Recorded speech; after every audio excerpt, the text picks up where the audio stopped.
It's kind of like the dummy everybody in the Western world particularly has been sold in that, hardship is you're doing something wrong if it's hard. Avoid conflict, avoid, hard conversations, avoid hard situations. And it's just not real. Like the growth is always in the hardship. Welcome to Justice Matters, the podcast inspiring a world where everyone belongs. I'm your host, Tim Buxton. Hey there guys, it's Tim here.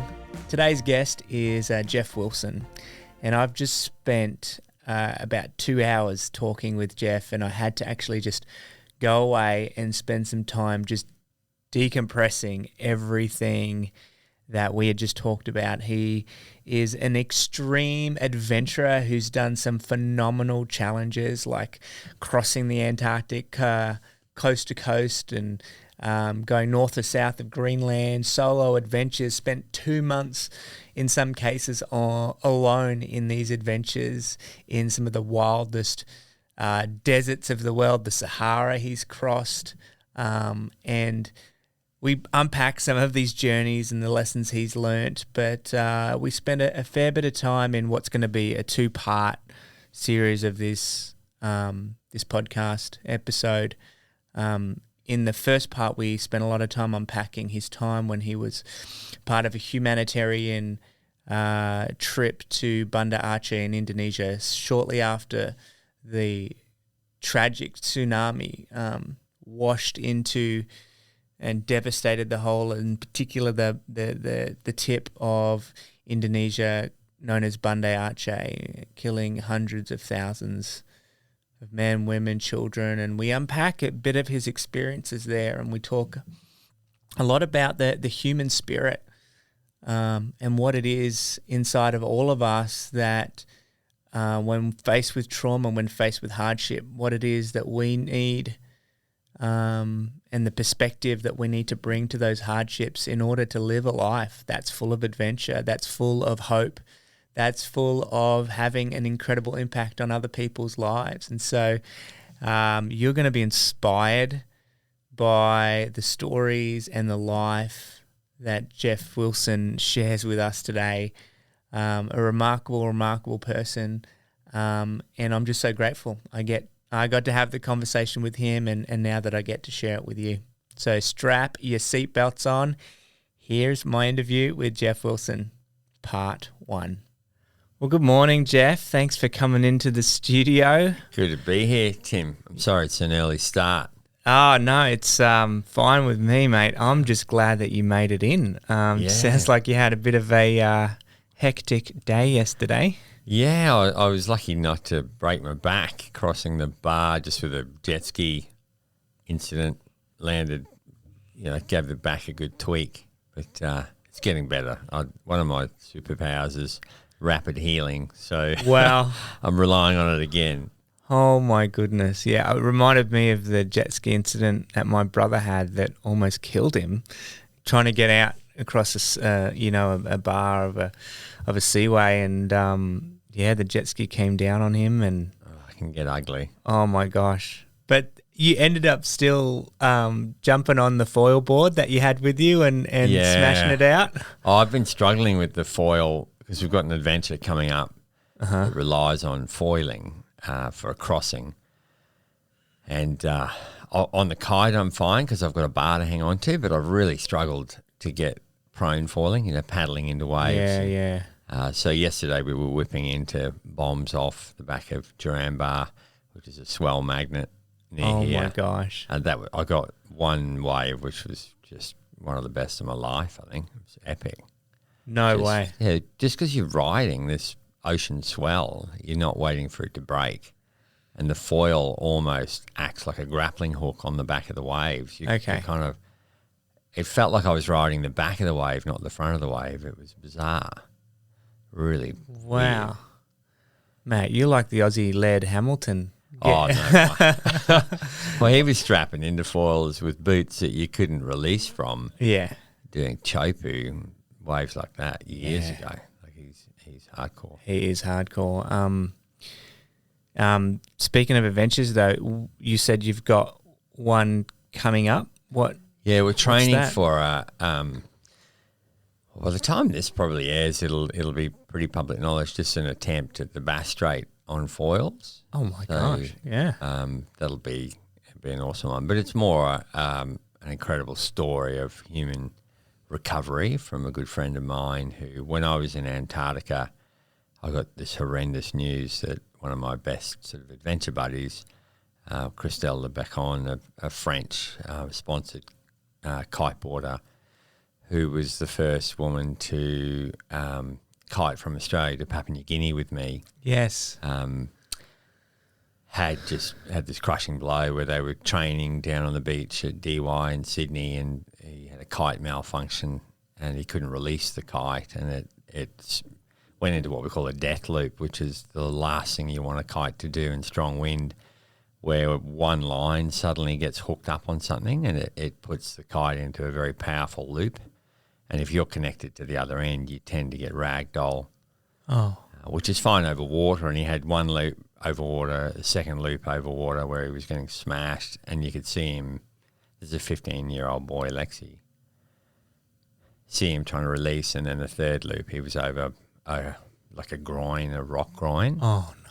Suffered pretty horrendous sort of trauma, and then either died in the helicopter or in hospital later on. But Frenchie had to watch, the love of her life go through this. So she's gone from this warrior princess to, who feared nothing and could do everything, to just a blubbering mess of humanity. And I've watched that process with grief myself, and amazingly, she has started to piece herself back together. And I saw her on a foil board on Instagram about 6 weeks ago. Really? And rang her and said, "You're back in the water?" And she said, "Yeah, I won't touch a kite again."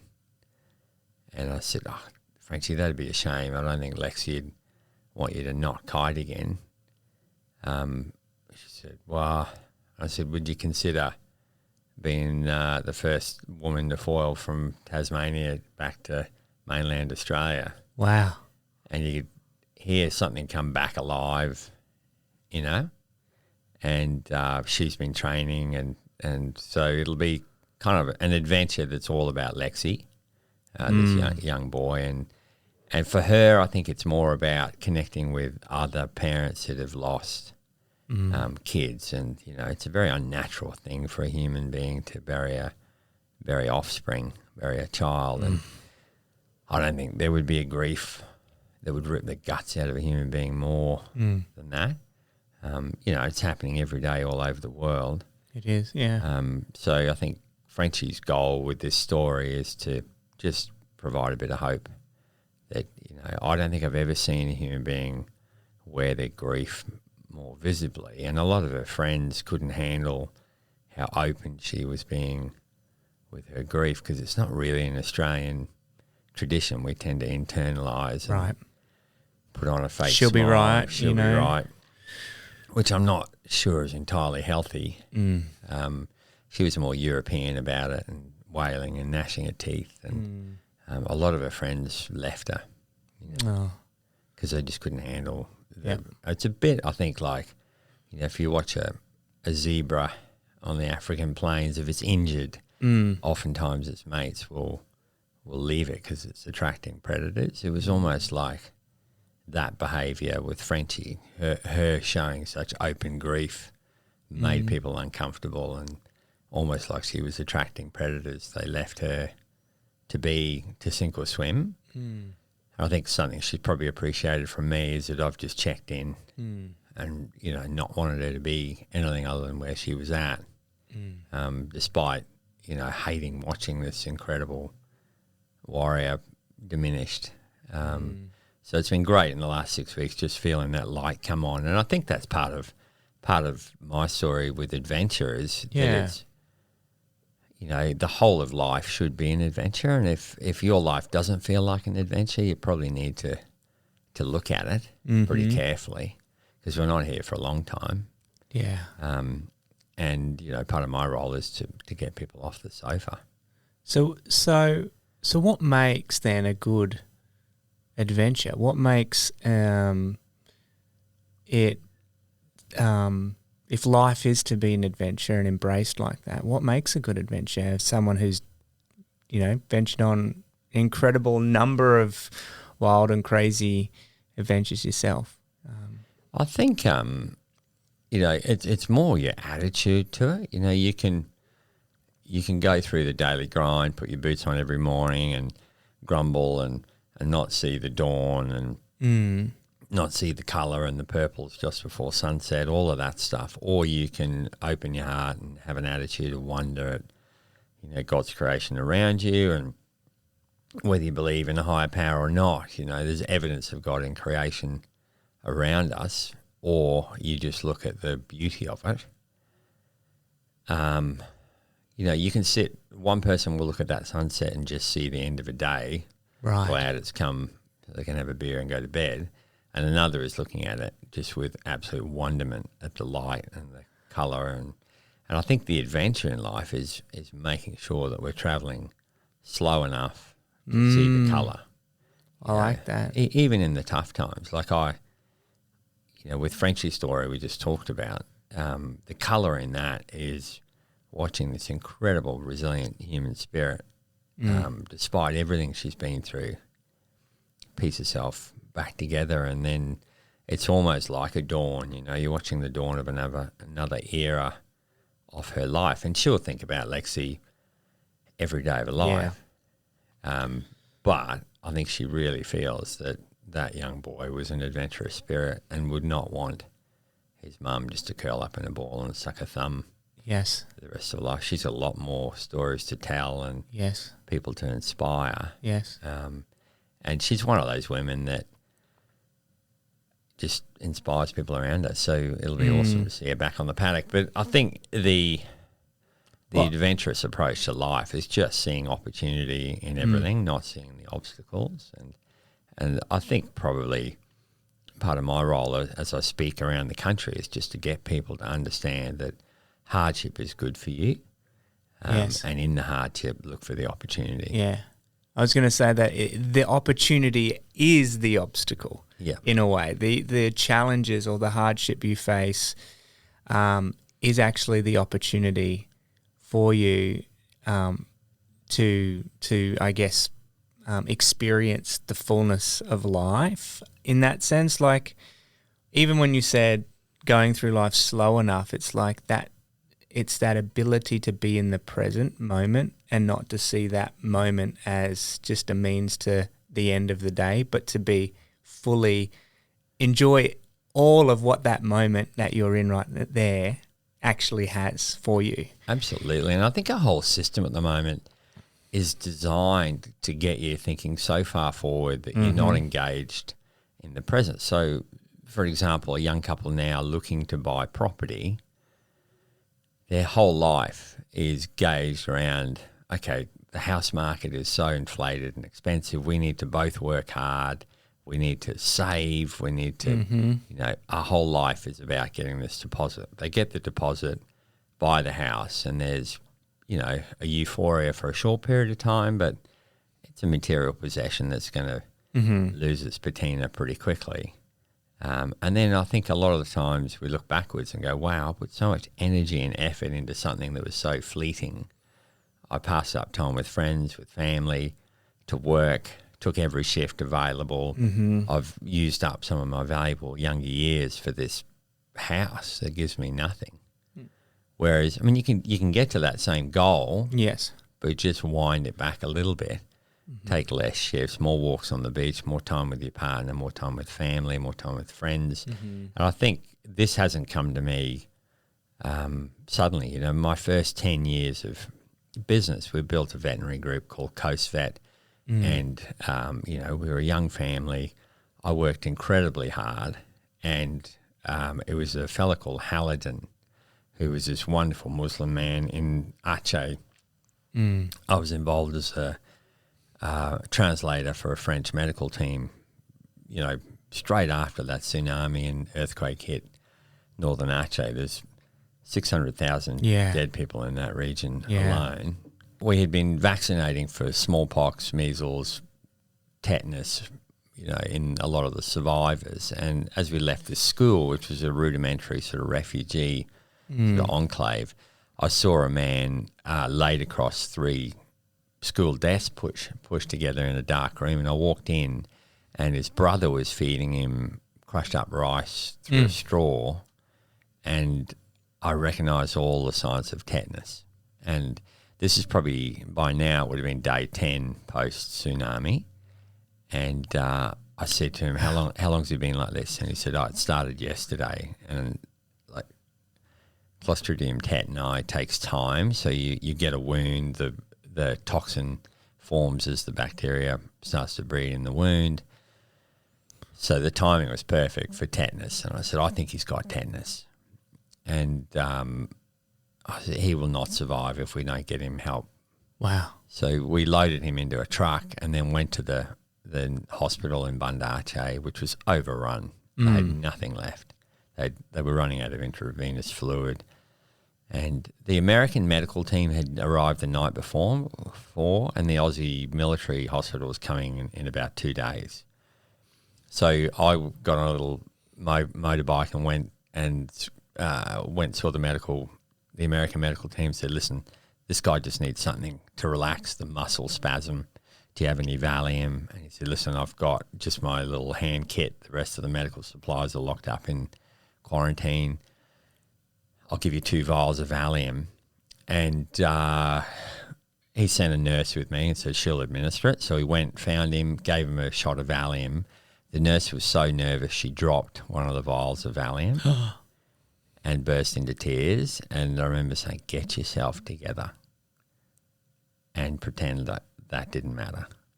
Wow. Because Hallidan was watching very carefully. And I said, if he thinks that she's devastated, we'll just put him into more of a panic. Anyway, with the vial of Valium, you could just see him relax. He fell asleep, and a lot of the signs abated while we figured out how to help him.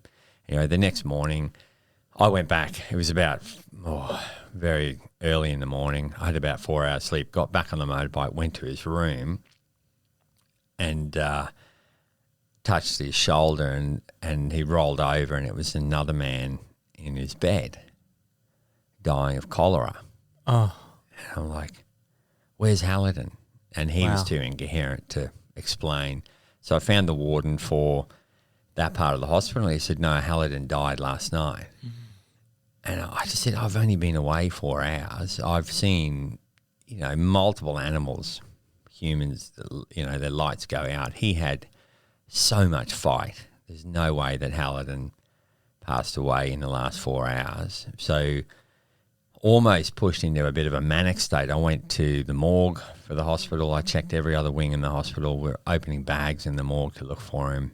He wasn't in there, so I knew he hadn't died. I went to 3 other hospitals, and by the end of the day, I was notified that I was to leave in the next day by our RAAF Hercules. So I had this sort of manic looking for him. Never found him. So I left, and then my wife Sarah was incredibly patient with me, because over the next 3 months, now we know what PTSD looks like. Sure. Like, I went into a pretty classic PTSD state, drinking too much, playing Xbox till 2, 3 in the morning, just unable to sleep, not trusting the ocean. If we took our kids in and they went in the water, I would just get images of all the babies and children dead in the water up in Banda Aceh. And anyway, about 3 months of this went by, and Sarah came to me and said, listen, you've taken a wrong road somewhere, and you're not the man I married. That wrong road was in Aceh. You need to go back. And take the right road, and you need to find Hallidan, because that's who's haunting you. Anyway, so we raised some money locally for his family, what was left of it, because he'd lost his wife and 2 girls on the morning of the tsunami. That wave came through their village at 90 feet. So if you think in meters, that's like 30 meters. That is ridiculous. Huge. You're not going to survive. No. So his wife and girls were killed. He was carried 6 kilometres inland, getting cut to pieces by corrugated iron. How he survived is my gosh, unbelievable. So anyway, I fly back into Banda Aceh, and it's a different place to the one I've left. The cameras are gone. A lot of the the aid people have gone, because once the cameras go, they don't see a real benefit in being there a lot of the time. And there were some diehards still there. Oxfam and Red Cross was still there. And the refugees were housed in bunkhouses rather than just in the community. And I found the refugees from Lompu, the village that Halidin was a part of. Yeah. And I drove in, and there was a Muslim sort of prayer platform with all the men dressed for the mosque, all looking clean and well presented. And as I drove in, I stepped out, and Abang, Halidin's brother, stood up and said, "The Mad Australian is back." And I went and greeted him. The Mad Australian. Mad Australian. And I said, Abang, that is amazing to find you. Our family and friends back home have raised some money for you. Here's an envelope of cash that we've given him. And anyway, he said, "Listen, why are you giving it to me?" I said, "Well, we're Halidin's family." And he said, "No, give it to Halidin." And I said, "Where is he?" And he said, "He survived. He survived." And I said, "What? How?" And he said, "Oh, when you came, not long after, we were moved to a dying tent on the edge of the city. Because the Australians were coming in, the leaders of the area were embarrassed by Halidin's condition. So they didn't want to see anyone who was on death's door. They moved to this dying tent. So there was a weird loss of face thing going on." Wow. And so I followed him, and I fed him through a straw for 6 weeks, and he refused to die. For 6 weeks? 6 weeks. So I was speaking to a mate of mine in emergency medicine. He said, without gamma globulin, without intensive treatment, survival from tetanus is almost nil. Wow. So for him to survive with no medical care whatsoever other than his brother, just who refused to leave his side, was amazing. So he walked me through these back alleyways, and then there was an open-air mandi or a washing station, and a fella in a sarong throwing water over his muscled back was there, and I recognised some of the scars on his back being the same shape as the lacerations, because I'd carried him from the school to the truck, from the truck to the hospital. Yeah. Put him on a gurney, and so I'd seen his wounds, and I put a hand on his shoulder, and he turned around, and we're both just stunned. Wow. So, and the amazing thing with this story is that we caught up, and then in time I headed back to Australia, and I left a lot of my demons there. Okay. But he was, really reminded me. He just said, "Listen, you have you have no idea how long you have or what your timing is. So don't put all your stock in stuff." Over 1,000 interviews with survivors of that tsunami. Not one of them cared about motorbikes, houses, possessions, and they had little enough to start with. Every one of them was, lamenting the loss of friendship, the loss of family, companion, community. So I came back with a completely shifted mindset. And I think in business and adventure, I've always managed to make sure that I carve out enough time for family, for friends. I feel like I've made a conscious effort to speak slower, to be slower, to make time, just for the little things. I was in Brisbane, and I slept overnight in a rough hotel because I had to work in 2 vet hospitals that are right next to each other in South Brisbane. I said, "Sarah, I'll just avoid the drive, I'll stay." Don't realise how beautiful and quiet our farm is, because the street noise was horrendous. It was the night of that lunar eclipse. Okay, yeah. So everything seemed to be noisier than normal. The next morning I go to buy some toothpaste and toothbrush, deodorant, because I didn't bring anything with me. Found a 24-hour chemist, and there's a homeless guy out the front who asked for some cash, and I very rarely have cash, but I did have cash. And rather than just throw him the cash and keep moving, just remind myself to, stop, ask him his story, have a talk. And I think, those sort of lessons Hallidan taught me. So when I got back from finding Hallidan, Sarah could see a massive shift. A lot of my demons had gone, and the death that I saw in Aceh still wakes me up. Sure. You couldn't move without your foot popping through a human torso.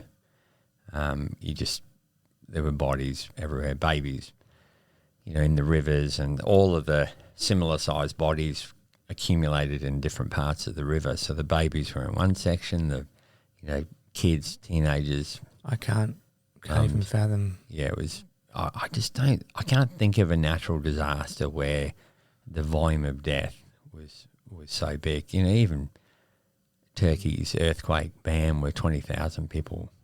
Maybe Haiti had quite a devastating earthquake. Yeah, they had some shocking stuff. But man, just the density of it that was so hard to fathom mentally.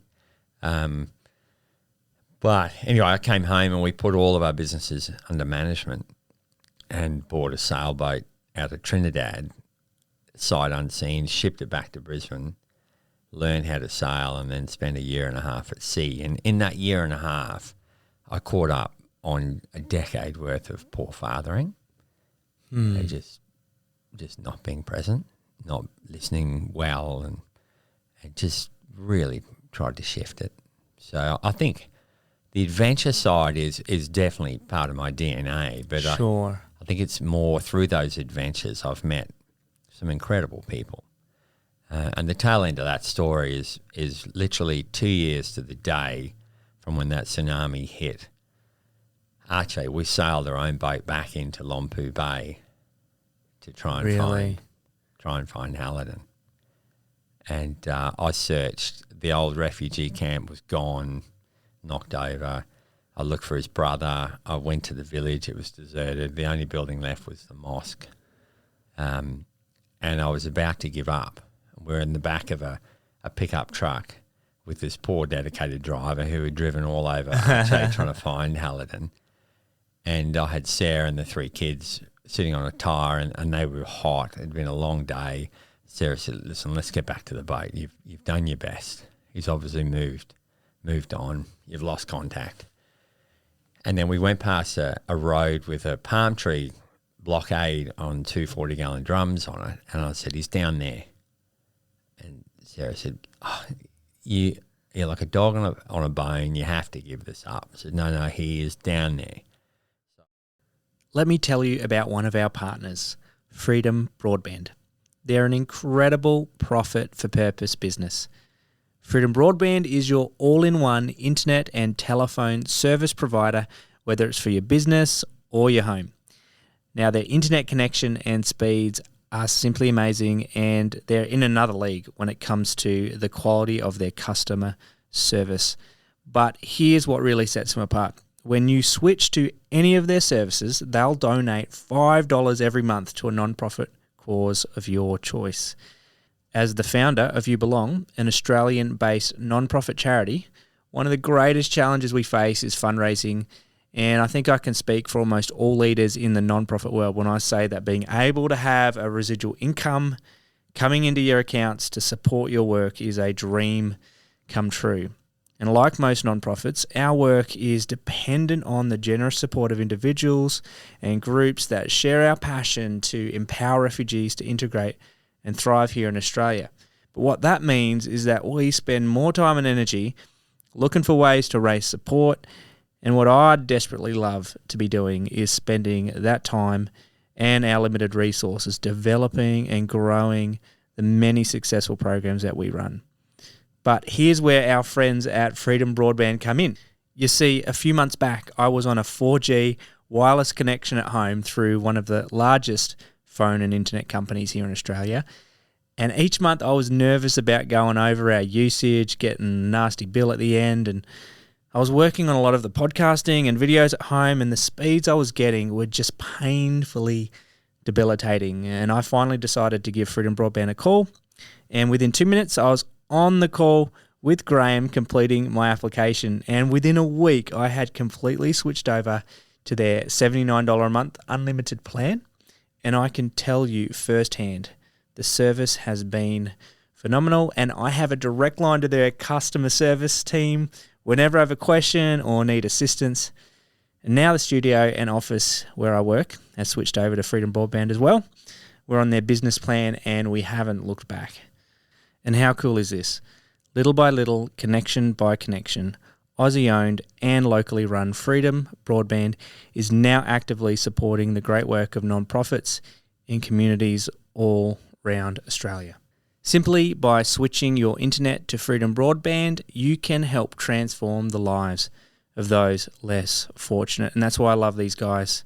And get this, head to freedombroadband.com.au and quote Justice Matters on your application form, and they will donate $50 from the activation fee to support Justice Matters. That's going to enable us to continue this podcast and inspire the world where everyone belongs. That's freedombroadband.com.au.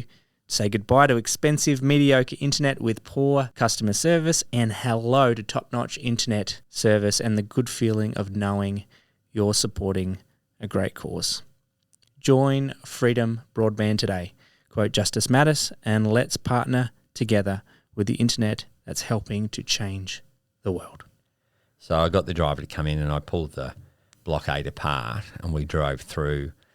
And it was a T section to the beach. The road went right to the beach. And there was a little thatch hut there with 3 fishermen with lines in the water, in a little estuary. And they all had caps on. And I walked over and said, does any of you know Hallidan from Lompu? Which is how he was known. And the guy in the middle stood up and took his hat off and said, I'm Hallidan from Lompu. And I recognised the scars again, and we embraced and just thought, this is the most bizarre meeting. Wow. It just wouldn't have happened. It was supernatural. Wow. And we've been in contact.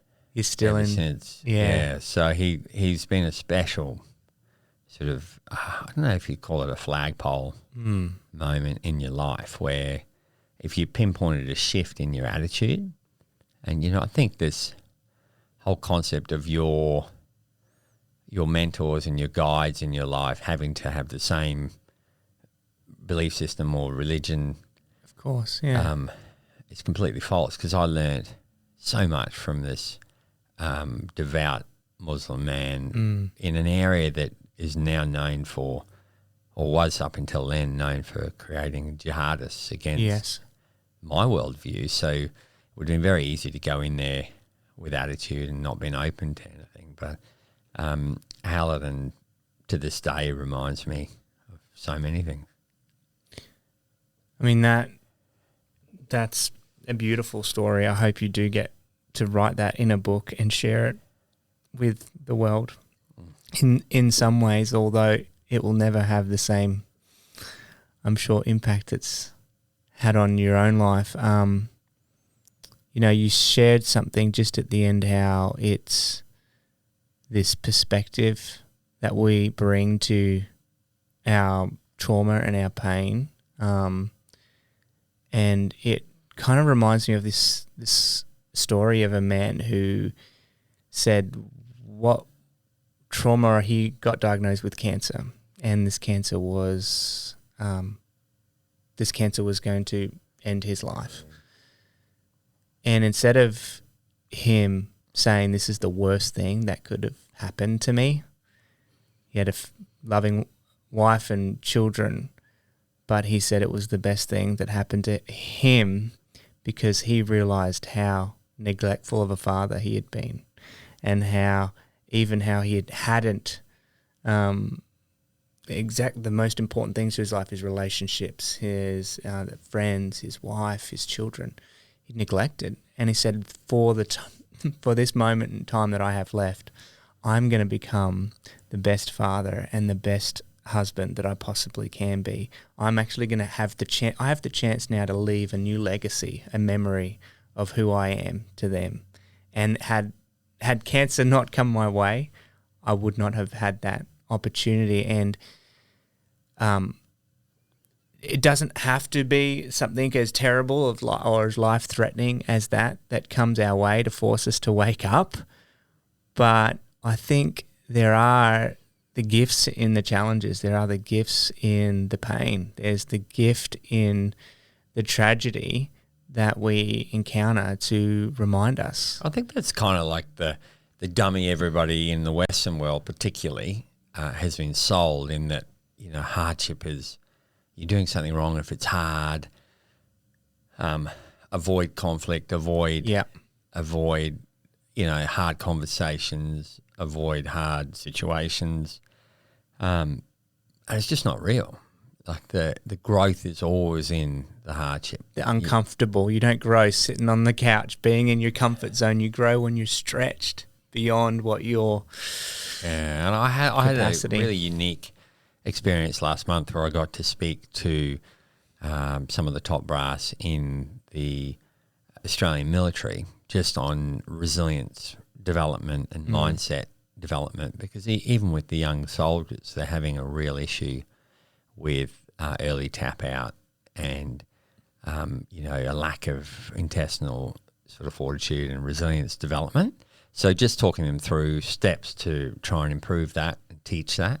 But alongside me was a phenomenal human, Coco McQuilty, who was one of our most decorated medics from the Afghan conflict. Wow. And I think he's had 34 operations to kind of correct the damage to his body from getting thrown from an armoured personnel carrier by an IED, thrown 30 metres and suffered horrific injuries like broken femur, broken arm, cracked skull, bleeding on the brain. And he calls that the best day of his life. Wow. Because his whole attitude shifted, and he was flown to Germany. On one side of him was a big Afro-American soldier who'd blown his left foot off, and on the other side was his mate who'd blown his right foot off. They both stood on the same IED and blown their feet off. Wow. And they were so happy to be alive, so happy to be going home to their family, so happy the war was over for them, and joking that they had a deal with Nike where they could get one set of shoes and split it between them. That he shifted, his attitude. He had a Hallidan type shift, where suddenly he was feeling sorry for himself and grumpy and angry.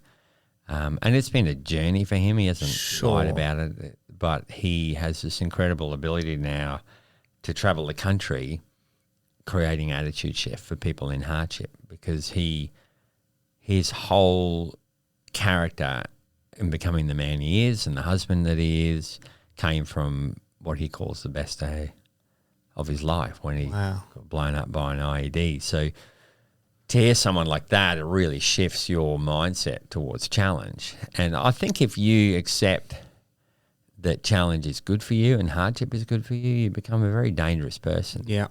Your whole ability to become a weapon or a tool in any challenge radically shifts. Yes. Because as soon as you step into the fray, you're smiling and going, is that all you've got? Yes. Come at me, I'm ready for you. Yes. And I would call that the lion killer attitude, based off that want to run at the lion, not run from the lion. Wow. And any predator in your life, whether it be cancer, marriage breakdown, a kid off the rails, that predator doesn't want you to run at it. It wants you to curl in a ball. And there is a time for that, as we talked about with Frenchie. She's had a period where she has curled in a ball, and to a lot of her supporters left her because they thought she was done. She's far from done. That's a healing process. And now she's entering her lion killer phase, which is hardship is good for me. I don't think she'll ever call that the best day of her life, but it'll be a shaping day of her life. And I think getting this concept across to people through adventure, through Coco stepping on an IED. However we do it, it's getting the Australian public and the wider public. Yes. Especially, you've lived in developing nations. I've lived in developing nations. I don't feel in those countries they have such an issue with this because hardship is expected. It's part of everyday life. Exactly. It's expected, and it's, if you have an easy day, that's a surprise. So character is not a shortage. I think the softness of the Western lifestyle has meant that our challenge is a lot of our people are lost. They have no focus, no dreams, no way, and their character is diminishing, not improving. So we have to fight that through, this understanding that if you're not dreaming, you're dying, and re-fire up that pioneer attitude that built our country, that lion killer attitude. Work is good. It's like, I think there's also this sense that even work is a negative thing, and it is all about play. But that the two actually are good. Yeah. That they're both required and needed. When you work, you're creating, you're building, you're putting in the energy and effort to make, my vision for all work should be about making this world a better place in one way or another, giving whatever natural gifts and resources you have, put that into focused energy and work. And you're a shining example of that, in that you've dedicated a large part of your life to doing that. And, a lot of people might feel, I'm not as fortunate as Tim. I can't do that because I'm a plumber, or but it's about understanding that your core skill set doesn't mean that you can't make the world a better place. 100%, yes. Use that in whichever way. And the really sad stat I saw the other day is 72% of Australian adults do not enjoy what they do for a living. And that's a shame. Wow, that's huge. It's a real shame, because it means you or I are in that 28% that get up every day and love what we do. But that's taken discipline and time and slowly pushing. There's days where I'm doing my 5th anal gland squeeze on a Rottweiler, and it's not fun. No. That's every job has, jobs that you can't stand, but it's stuff you got to wade through to get to the good stuff. Yes. But if you're, to someone listening who's like, oh man, I'm one of the 72%, I hate what I do, then it's not about jumping out into something fun. It's about creating a dream, starting to train, uplink, upskill, so that you can move out of what you're doing that you don't like into something that you absolutely are passionate about. And you're always going to be more effective and more lethal if you're passionate about what you're doing. Exactly. If you hate cleaning toilets for a living, you're probably not going to clean them well. No. You're just going to give them a wipe and move on. But if you hate cleaning toilets and you're not creating, going to night school and learning how to build fighter jets or whatever it is that you want to do that's exciting and fun, you've really only got yourself to blame. You have to be moving and training and stretching. And we talked about earlier, the stretch is where it's at. So if you're one of that 72% that consider your work and dull and boring and horrible, then you need to move progressively to get out of that, because it's not good. It's not good for the human condition to continually be in something that drains you, or you hate it, or you find it horrendously stressful because it's outside your skill set. I think, if we could encourage people to move into their skill set and into their passion area, we'd find a much happier workplace for everyone around them, but also healthier families. Thanks for listening to this episode of Justice Matters. I'd also like to shout out to the Patreon community that financially supports this podcast. Guys, thank you so much for your support.